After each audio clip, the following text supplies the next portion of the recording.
What's going on, y'all? So listen. What's going on, y'all? We are back again for another episode review of Black and Crew Chicago. This is season 6, episode 15, Other Side of the Pond. So we just gonna get into it. It really wasn't much. It's leading up to next week's episode, which kind of disturbed me at one particular point, and I'm gonna tell you which part. When they showed the preview for next week's episode, this is when everything gets to shut down, because like I said, it's like being a countdown. This episode they started off, I think, at March 19th. It was like 7 or 8 days after that. That's when they cut everything down in Chicago on the 27th, I believe. Um, Girl, listen.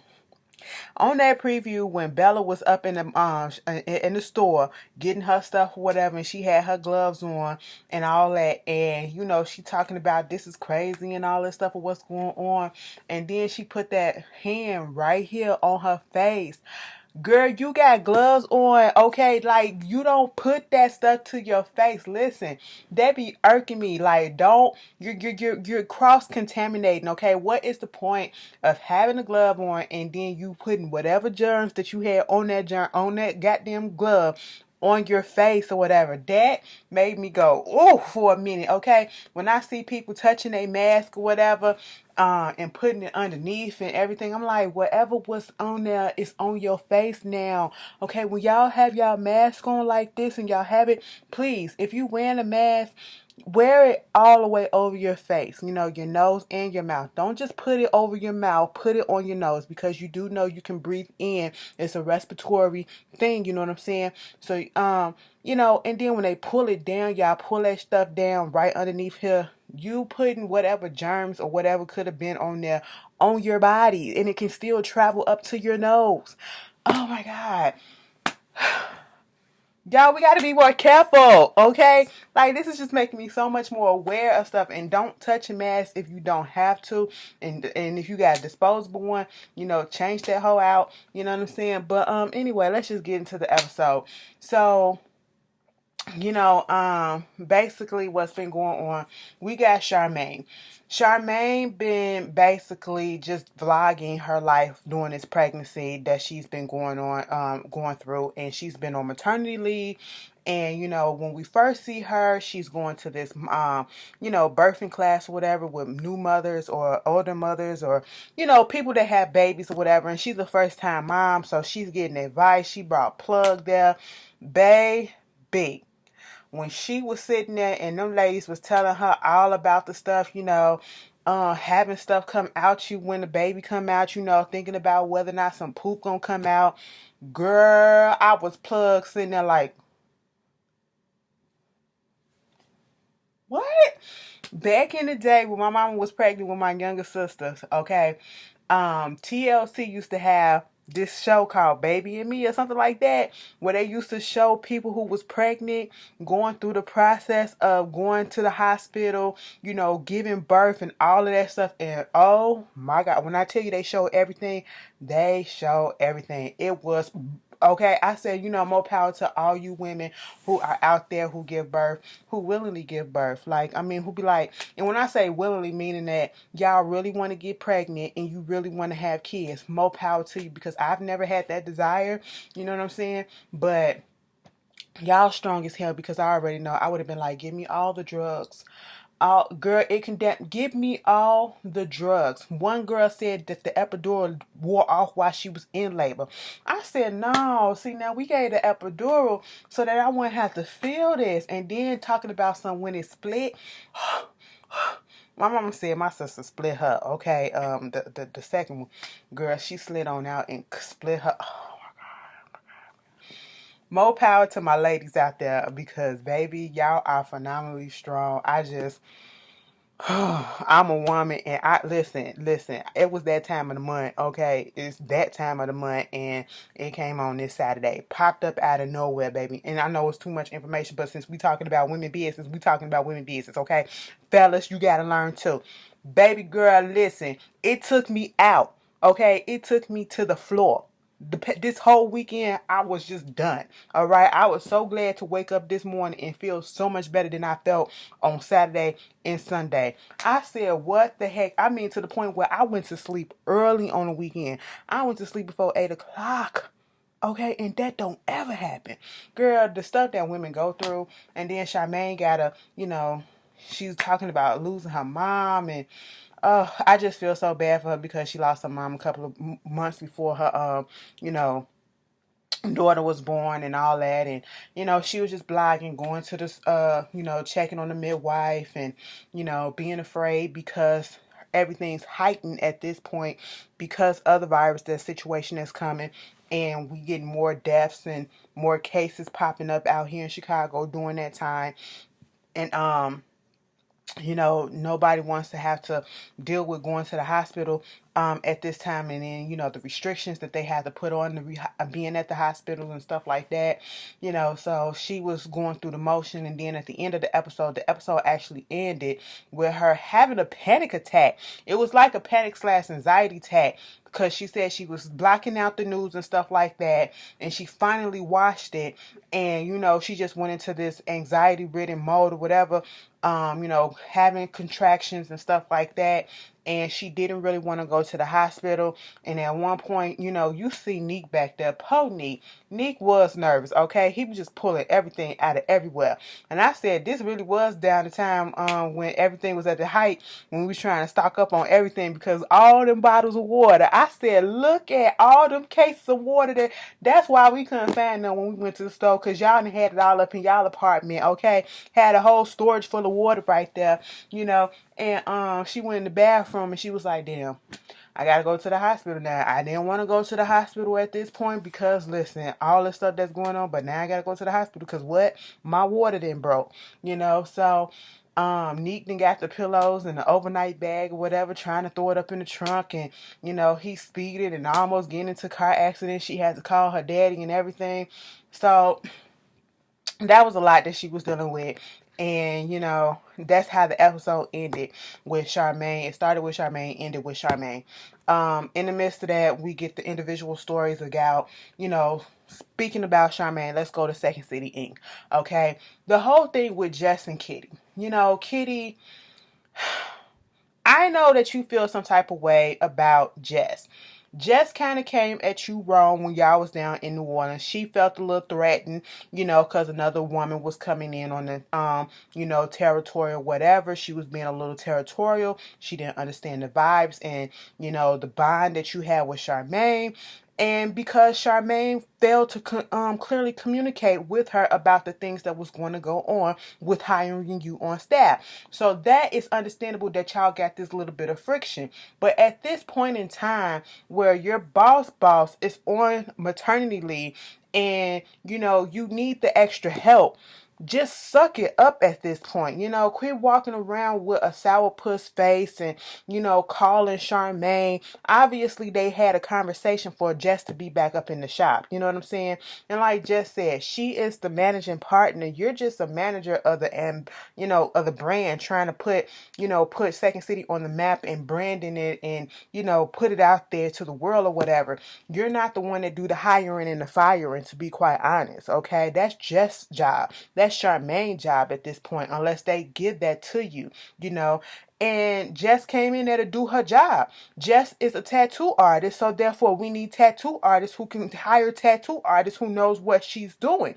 And that is what she's doing, and you're getting up in your feelings about it. You're calling Charmaine, dealing with, bothering her about it, okay? And Charmaine purposely didn't tell her because, at first she tried to make it seem like she forgot. That's what she told Kitty. But in reality, she purposely didn't tell the girl because she knew that it was going to be some friction, knowing that Jess was going to come back or whatever. And my whole thing is, once again, Charmaine, you can't do this, okay?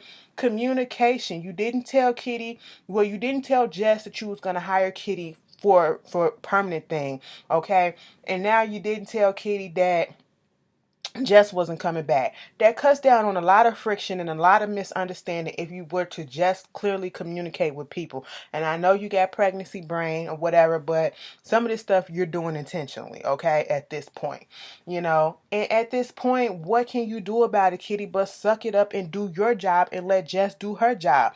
It seems like nobody else has an issue with Jess but you at this point, okay? Hell, I didn't put my feelings aside for the moment because it seems like the shop is running smoothly. We got more people up in there.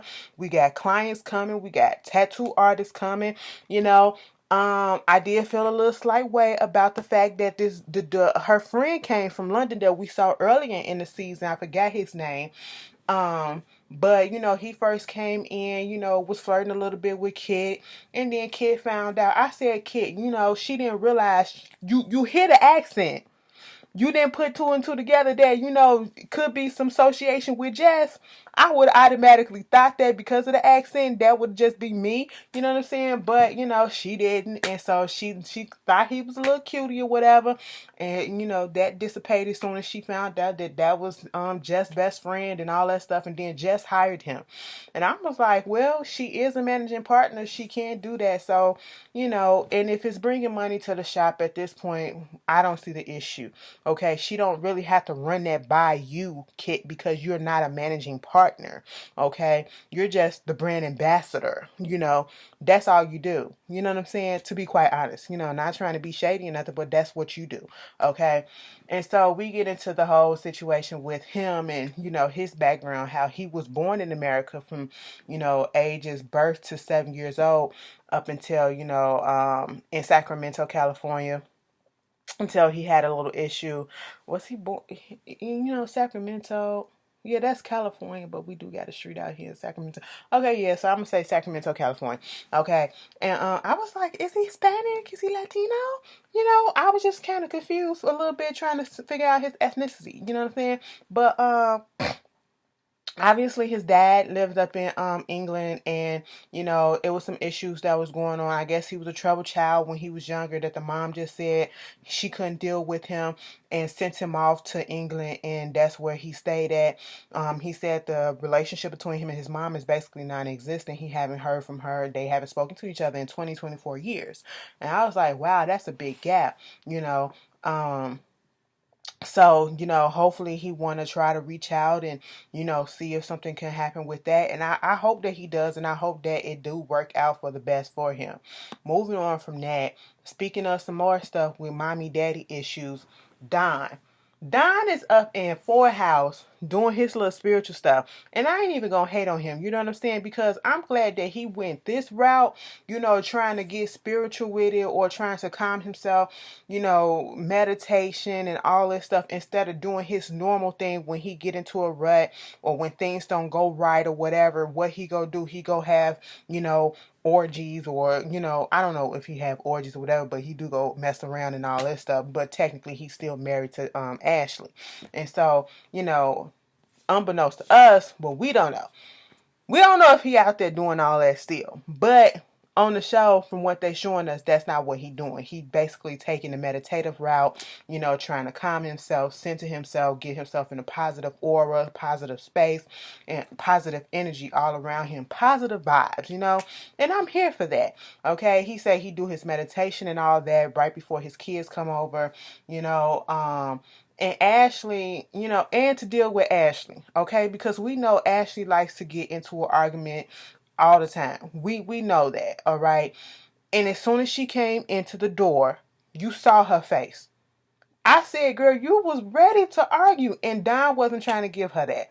Okay, Don wasn't trying to give her that. I love the fact that the boys was, just couldn't wait to see the daddy, and the oldest one, he just couldn't, he just all up on them. Daddy, daddy, that was cute. That was cute. I love seeing men with their kids, especially black men with their kids. It's the cutest and most adorable thing. But that's going on, and everything is all positive and going great. And then here come Ashley talking about something with everything that's going on, because she barely got people up here, in Chicago. She want to take the boys back down to Texas. I said, in the midst of this thing that's going on, and they got it bad down there. They got it bad, and I know people down there, okay? They got it bad.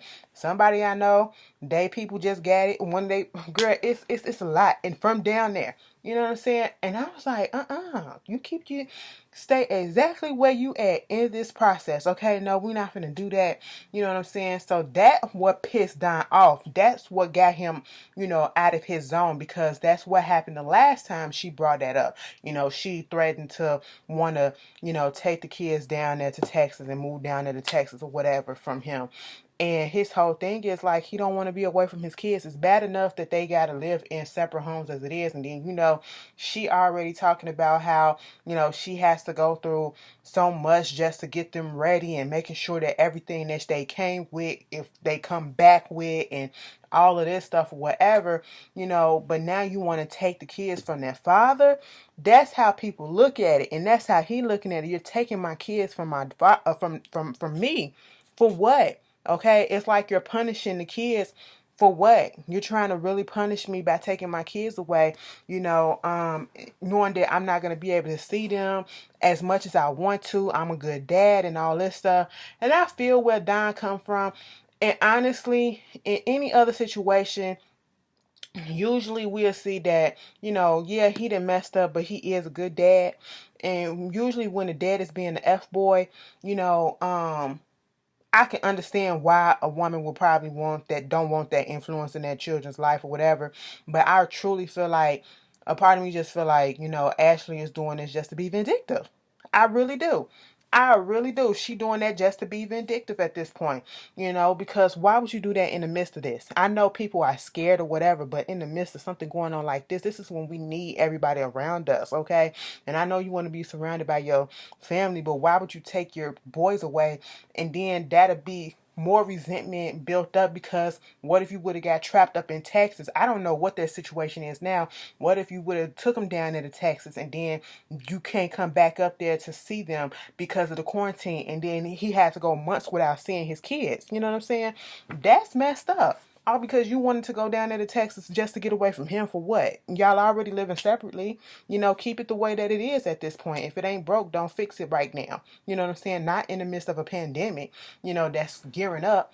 And so he had to go to a lawyer to see what was going on. And, the lawyer said they're going to look into the background. If you go ahead and go this route, they're going to look into the background and see if you being a good dad, and that'll determine whether or not she has just reason to take the children to another state or whatever. But they're also going to go into the background of all the stuff that he done. So, it's just, we don't know. We don't know. And it's messed up that we have to bring the courts into it, but you have to do what you have to do. I hope they really figured it out before having to bring courts and lawyers and stuff into it, especially during this time.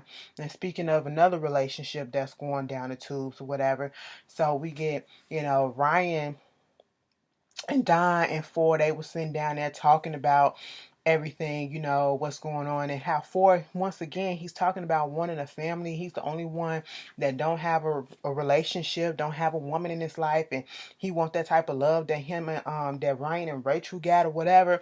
Meanwhile, Ryan and Rachel ain't even on the same page like that. Ryan thinking everything all to the good. He gets to wake up to his kids sometimes, make them pancakes, FaceTime, all this, doing all this other stuff.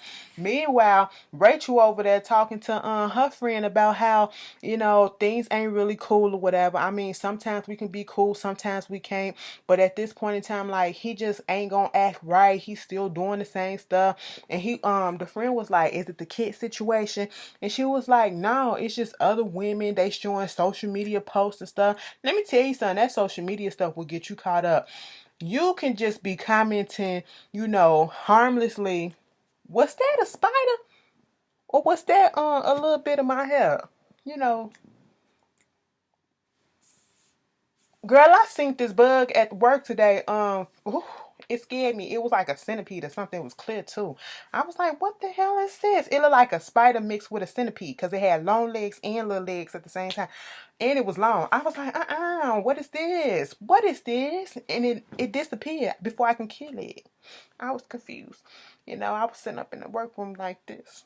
But anyway, like, yeah, that social media stuff can get you messed up, okay? You could just be harmlessly commenting and give it a compliment to somebody, and somebody will think something else, and like, it ain't even that deep. That ain't what I was on, but thank you for telling me exactly what it is that I was doing, even though that's not what I was doing, okay?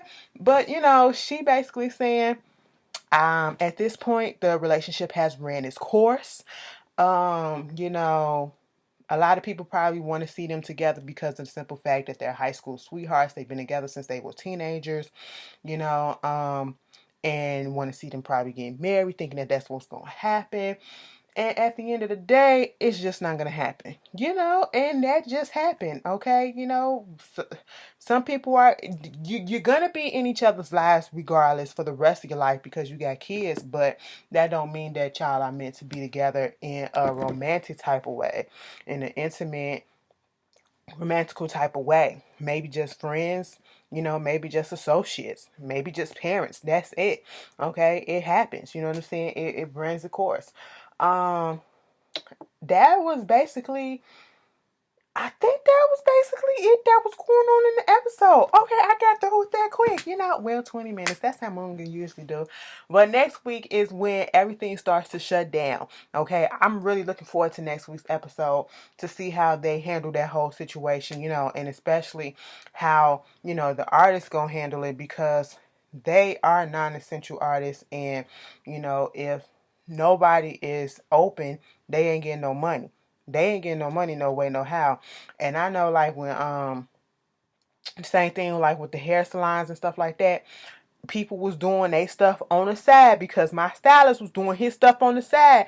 And I said, you better be sure that you okay because I seen you posting some stuff. Like, he went into doing lace fronts and everything. I said, oh, since when you do that? Since now. I was like, oh, okay. You gotta do what you gotta do to keep your your money paid, okay? But yeah, you guys tell me how you felt about this episode. It was a cute little episode. I'm liking the fact that it's no drama so far, like no real drama. It's cool, it's calm, it's copacetic. Some may think that it's a little boring or whatever, but it's keeping my attention because even though you could tell when some parts are a little bit scripted, it's still kind of real, you know what I'm saying? It gives a little real feel to it or whatever. It ain't so overly fake and shit like that. So that's why I rocks with, Black Ink Crew Chicago. You tell me y'all how y'all feel, and I'll see y'all later. All right? Peace.